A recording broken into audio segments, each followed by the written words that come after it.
السلام علیکم ناظرین، میں محمد اسلم حسین سیاست کی خبروں میں آپ سب کا استقبال کرتا ہوں۔ عالمی سطح پر خام تیل کی قیمتوں کے باوجود ملک میں ایندھن کی قیمتوں میں مسلسل اضافہ ہو رہا ہے۔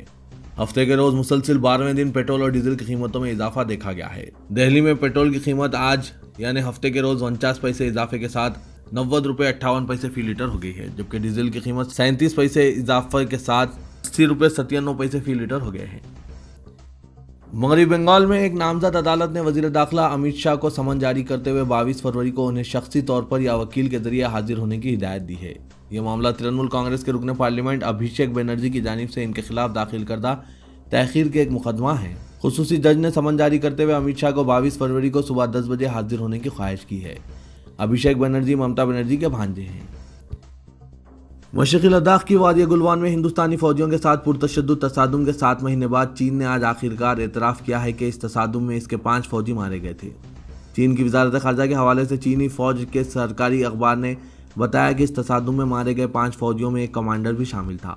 یہ پہلا موقع ہے جب چین نے سرکاری طور پر اعتراف کیا ہے کہ ہندوستانی فوجیوں کے ساتھ تصادم میں اس کا جانی نقصان بھی ہوا ہے۔ گجرات کے 6 بڑے شہروں میں میونسپل کارپوریشنز کے لیے انتخابی مہم آج اختتام کو پہنچی، جبکہ 21 فروری کو ووٹ ڈالے جائیں گے۔ احمد آباد، راجکوٹ، وڈودرا، سورت، بھاؤنگر اور جام نگر میونسپل کارپوریشنز کے لیے انتخابات ہو رہے ہیں، جہاں ووٹوں کی گنتی 23 فروری کو ہوگی۔ اگرچہ بی جے پی ترقی کے مسئلے پر انتخابات میں عوام کو راغب کرنے کی کوشش کر رہی ہے، کانگریس بنیادی سہولتوں کے فقدان کو ختم کرنے کے نام پر ووٹ مانگ رہی ہے۔ انتخابات میں عام آدمی پارٹی کے علاوہ کل ہند مجلس اتحاد المسلمین بھی حصہ لے رہی ہے۔ دہلی کی ایک عدالت نے ٹول کٹ مقدمے میں گرفتار ماحولیاتی کارکن دیشا روی کو آج 3 دن عدالتی تحویل میں بھیجنے کا حکم دیا۔ بنگلورو کی رہنے والی دیشا روی کی 5 روزہ پولیس تحویل ختم ہونے کے بعد دہلی پولیس نے آج انہیں پٹیالہ ہاؤس کورٹ میں پیش کیا۔ سرکاری وکیل نے سماعت کے دوران عدالت کو بتایا کہ تفتیش کے دوران دیشا روی نے ٹال مٹول سے کام لیا۔ پولیس کو پوچھ تاچھ کے لیے مزید وقت درکار ہے۔ کانگریس کے ترجمان سچن ساونت نے بنگلہ دیشی شہری کی گرفتاری کے بارے میں ٹویٹ کیا ہے۔ یہ بنگلہ دیشی شہری شمالی ممبئی میں بی جے پی کے اقلیتی سیل کے صدر کی حیثیت سے کام کر رہا تھا۔ یہ شہری غیر قانونی دستاویزات کے ساتھ ہندوستان میں رہ رہا تھا۔ تفتیش کے دوران پتہ چلا کہ ملزم شہری شمالی ممبئی میں بی جے پی کے اقلیتی سیل کے صدر کی حیثیت سے کام کر رہا تھا۔ ملزم کی شناخت روبل جونو شیخ کے نام سے ہوئی ہے، جس کی عمر 24 سال ہے۔ کانگریس کے رہنما سچن ساونت نے اس معاملے کے بارے میں ایک ٹویٹ کیا ہے اور اسے بی جے پی کا یونین جہاد قرار دیا۔ انہوں نے لکھا کہ بی جے پی کے کچھ رہنما گاؤں ماتا کی اسمگلنگ کرتے پائے گئے، جبکہ کچھ کی شناخت آئی ایس آئی کے ایجنٹوں کے طور پر ہوئی ہے۔ اب یہ روبل شیخ ایک بنگلہ دیشی شہری جو اقلیتی سیل کے چیئرمین کی حیثیت سے بی جے پی میں کام کر رہا تھا۔ ممبئی پولیس نے گزشتہ ہفتے روبل شیخ کو گرفتار کیا تھا۔ اس بارے میں معلومات ہونے پر سینئر پولیس انسپکٹر شیکر نے بتایا کہ ہم نے ایک ملزم کو گرفتار کر لیا ہے، جن سے جعلی دستاویزات ملی ہیں۔ اسی بنا پر اس نے جعلی آدھار کارڈ اور پین کارڈ بھی بنوایا۔ فی الحال اسے عدالتی تحویل میں رکھا گیا ہے۔ ملک میں کورونا وائرس کی عالمی وبا سے سب سے زیادہ متاثرہ ریاست مہاراشٹر میں رفتہ رفتہ نئے کیسز میں اضافہ دیکھنے کو مل رہا ہے۔ اضافے کے بعد جمعے کے روز زیر علاج مریضوں کی تعداد بڑھ کر 44,765 ہو گئی۔ گزشتہ 24 گھنٹے کے عرصے کے دوران ریاست میں 6,112 نئے متاثرین کی تصدیق ہونے سے متاثرہ افراد کی کل تعداد بڑھ کر 20,87,632 ہو گئی ہے۔ سرکاری ذرائع کے مطابق اس عرصے میں مزید 2,159 مریضوں کی شفا یابی کے ساتھ صحت یاب ہونے والوں کی تعداد 19,89,963 ہو گئی ہے اور مزید 44 مریضوں کے فوت ہو جانے سے اموات کی کل تعداد 51,713 ہو گئی ہے۔ بنگال کی سیاست میں اسد الدین اویسی بھی اپنا جادو دکھانا چاہتے ہیں۔ آئندہ ہفتے اسد الدین اویسی کولکتہ میں پہلا عوامی جلسہ منعقد کرنے جا رہے ہیں۔ اہم بات یہ ہے کہ اسد الدین اویسی فرفرہ شریف کے بعد اس بار میٹیا برج میں پہلا عوامی جلسہ منعقد کریں گے۔ بنگالی اسمبلی الیکشن میں شامل ہونے کے اعلان کے ساتھ ہی اسد الدین اویسی نے فرفرہ شریف کے پیرزادہ عباس صدیقی سے ملاقات کی تھی اور عباس صدیقی کے ساتھ الیکشن لڑنے کا اعلان کیا تھا۔ اسد الدین اویسی و عباس صدیقی کی ملاقات کے بعد ریاست کے مسلم ووٹ بینک کے بکھراؤ کا اندیشہ ظاہر کیا جا رہا ہے۔ یہی وجہ ہے کہ برسر اقتدار جماعت ترنمول کانگریس نے بڑی تعداد میں اے آئی ایم آئی ایم کے لیڈران کو پارٹی میں شامل کر کے ریاست میں ایم آئی ایم کا اثر نہ ہونے اور مسلم ووٹ بینک پر اپنا اثر برقرار رکھنے کا دعویٰ کیا۔ تاہم ریاست کی سیاست میں موجودگی درج کرانے اور مسلم ووٹروں کو متوجہ کرنے کے لیے اسد الدین اویسی نے کولکتہ میں مسلمانوں کے گڑھ سمجھے جانے والا منیا برج علاقے سے اپنی سیاسی سرگرمیاں شروع کرنے کا فیصلہ کیا ہے۔ ذرائع سے ملی خبروں کے مطابق اسد الدین اویسی کولکتہ کے منیا برج میں اے آئی ایم آئی ایم کی جانب سے منعقد ہونے والے عوامی جلسے میں شرکت کریں گے۔ یعنی یہاں سے اسدالدین اویسی مسلمانوں کو متحد کرنے اور ان پر بھروسہ ظاہر کرنے کی اپیل کریں گے۔ اتر پردیش کے 100 سے زائد مدرسوں نے جدید تعلیم کے لیے اپنے دروازے کھولنے پر اتفاق کیا ہے۔ دراصل جمعیت علماء ہند محمود مدنی گروپ نے جمعیت اوپن اسکول پروجیکٹ متعارف کرایا ہے، جس کے ذریعے مدرسوں کے طلباء کو 10ویں جماعت تک تعلیم دی جائے گی۔ آج اس پروجیکٹ کو جمعیت علماء ہند محمود مدنی گروپ کے ذریعے دہلی میں پورے طریقے سے لانچ کیا گیا۔ جمعیت علماء ہند کے دفتر میں مغربی اتر پردیش کے 100 مدرسوں کے پرنسپل اور اساتذہ کو لانچ تقریب میں مدعو کیا تھا۔ پروگرام سے منسلک افراد کے ذریعے 10 اضلاع سے مدرسے کے پرنسپل اور اساتذہ کو پروجیکٹ سے متعارف کرانے کے لیے بلایا گیا۔ مغربی بنگال میں اسمبلی انتخابات کی تیاریوں میں مصروف بھارتیہ جنتا پارٹی کی یووا مورچہ کی خاتون لیڈر کو ڈرگس رکھنے کے الزام میں گرفتار کیا گیا ہے۔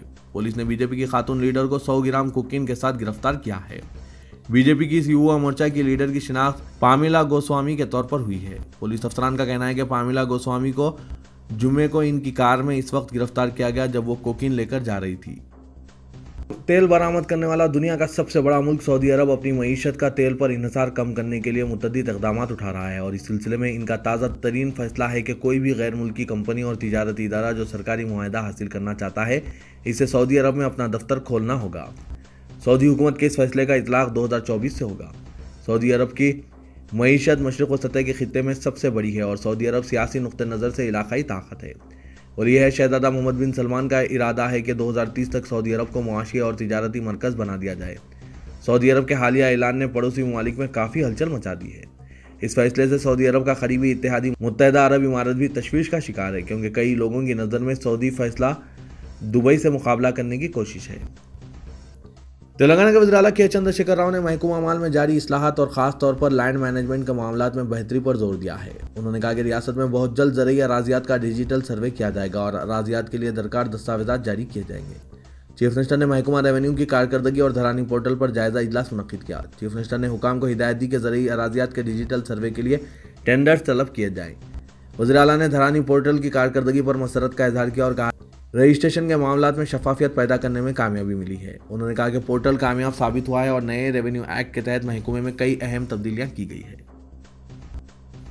تلنگانہ میں فیول پر ٹیکس میں کمی کا امکان نہیں ہے، کیونکہ حکومت کو سال 2020-21 کے زیادہ تر حصے میں کورونا کے باعث خاطر خواہ ریونیوز حاصل نہ ہونے کی وجہ یہ مالیاتی بحران سے دوچار ہے اور فنڈز کی کمی ہو گئی ہے۔ اس لیے حکومت اس کمی کو پورا کرنے کمرشل ٹیکس ریونیو پر نظر مرکوز کر رہی ہے۔ زیادہ مالیہ فیول اور شراب پر ویٹ سے ملتا ہے۔ ٹرانسپورٹیشن اخراجات میں اضافے سے، ترکاریوں، پھلوں، خوردونی تیل کی قیمتوں میں اضافے سے عوام کی جانب سے مرکزی اور ریاستی حکومتوں سے فیول پر ایکسائز ڈیوٹی اور سیلز ٹیکس میں کمی کا مطالبہ ہو رہا ہے، لیکن ریاستی حکومت ویٹ میں کمی پر غور نہیں کر سکتی، کیونکہ اسے اس کے فلاحی پروگرامز کے لیے ریونیو حاصل کرنا ہے، جس کے لیے خزانے پر 40,000 کروڑ روپے کا بوجھ عائد ہوگا اور حکومت کے ترقیاتی کاموں کے لیے بھی فنڈز کی ضرورت ہوگی۔ تلنگانہ میں کمزور مالی موقف کے باوجود چیف منسٹر کے چندر شیکھر راؤ بجٹ میں فلاحی اسکیمات کے فنڈز میں کٹوتی نہیں کریں گے۔ کورونا اور لاک ڈاؤن میں تلنگانہ کی آمدنی میں قابل لحاظ کمی ہوئی اور حکومت بجٹ میں غیر اہم شعبہ جات میں کٹوتی کا منصوبہ رکھتی ہے۔ عہدیداروں نے حکومت کو تجویز پیش کی کہ ترقیاتی اسکیمات، فلاحی اسکیمات کے فنڈز میں کٹوتی کی جائے تاکہ لازمی خدمات کے بجٹ میں کوئی کمی نہ ہو۔ ذرائع کے مطابق چیف منسٹر نے ہدایت دی کہ وہ انتہائی ضروری اخراجات پر مشتمل بجٹ تجاویز تیار کریں، غیر ضروری اخراجات میں کٹوتی سے ویلفیئر اسکیمات متاثر ہونے نہ دیں۔ ریاست میں پہلی تا 8ویں جماعت کے لیے جاریہ سال کلاسز کا انعقاد نہیں کیا جائے گا اور امتحانات بھی آن لائن ہی لیے جائیں گے۔ محکمہ تعلیم کے مطابق جماعت اول تا 8ویں کے لیے باضابطہ کلاسز کا آغاز نہیں ہوگا اور نہ فزیکل امتحانات منعقد ہوں گے، بلکہ آن لائن امتحانات ہوں گے۔ 9ویں اور 10ویں جماعت کے لیے باضابطہ کلاسز کے باوجود حاضری کا فیصد بہتر نہیں ہو پایا ہے۔ عہدیداروں نے بتایا کہ پہلی تا 8ویں جماعت کے لیے باضابطہ کلاسز کے آغاز پر سماجی فاصلے پر عمل مشکل بلکہ ناممکن ہو جائے گا، اسی لیے آن لائن کلاسز کا فیصلہ کیا گیا ہے۔ 9ویں اور 10ویں جماعت کے سماجی فاصلے کے ساتھ کلاسز کے آغاز کے نتائج کا جائزہ لینے کے بعد احکام جاری کیے جائیں گے۔ شہر حیدرآباد میں روز بروز ہو رہے گاڑیوں میں اضافہ اور گاڑیوں کی بہتات کی وجہ حیدرآباد میں پارکنگ کے مسائل ہو رہے ہیں۔ شہر میں گاڑیوں کی جملہ تعداد 70 لاکھ کے نشانے سے تجاوز کر گئی ہے۔ ہر روز شہر کی سڑکوں پر 1500 سے زائد نئی گاڑیاں آ رہی ہے، جبکہ پہلے یہ تعداد کوئی 600 ہوا کرتی تھی۔ اس کی وجہ پارکنگ کا مسئلہ اور بھی خراب ہو گیا۔ سابق میں اوسط ہر گھر میں ایک گاڑی ہوا کرتی تھی، لیکن اب ہر گھر یا فلیٹ میں 2 ٹو ویلرز اور ایک کار ہوتی ہے۔ بنجارہ ہلز اور جوبلی ہلز کے پوش علاقوں میں خاندان کے ہر رکن کے پاس ایک کار ہوتی ہے، لیکن شہر میں پارکنگ کے لیے جگہ کی بہت قلت ہے۔ تلنگانہ میں آئندہ دنوں اور چند ہفتوں میں کورونا کیسوں میں اضافے کا امکان ہے۔ محکمہ صحت کے حکام اور ماہرین نے اشارہ دیا ہے کہ مہاراشٹر اور کیرالہ کی طرح تلنگانہ میں بھی کورونا کے نئے کیسز میں اضافہ ہو سکتا ہے۔ ماہرین کے مطابق گزشتہ چند ماہ میں ریاست میں کورونا کیسوں میں کمی ہوئی۔ اس کا مطلب یہ نہیں کہ کورونا کا خاتمہ ہو گیا۔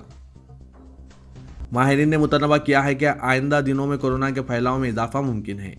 انہوں نے کہا کہ وائرس کی شدت میں کسی قدر کمی آئی ہے، لیکن وہ سماج میں مسلسل پھیل رہا ہے۔ نہ صرف تلنگانہ بلکہ ملک کے دیگر علاقوں میں کورونا وائرس کی ایک دوسرے سے منتقلی کا سلسلہ جاری ہے۔ انہوں نے کہا کہ جب کبھی بھی موقع ملے گا وائرس دوبارہ شدت اختیار کر سکتا ہے۔ عوام کو چاہیے کہ وہ کورونا سے بے خبر نہ رہیں اور کووڈ-19 رہنمانہ خطوط پر سختی سے عمل کریں۔ سائبر آباد حدود میں بغیر ہیلمٹ گاڑی چلانے والوں کی اب خیر نہیں ہے۔ جرمانے کے علاوہ اب ڈرائیونگ لائسنس کو بھی منسوخ کر دیا جائے گا۔ بڑھتے سڑک حادثات اور شہریوں کی مسلسل لاپرواہیوں کو دیکھتے ہوئے سائبر آباد پولیس نے سخت اقدام کا فیصلہ کر لیا ہے۔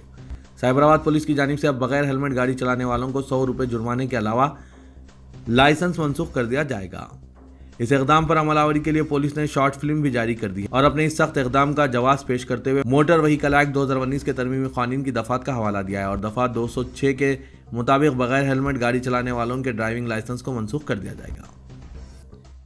بی جے پی کے گوشہ محل رکن اسمبلی راجا سنگھ نے نامپلی کورٹ کے وکلاء سے بیگم بازار پولیس اسٹیشن میں ملاقات کی۔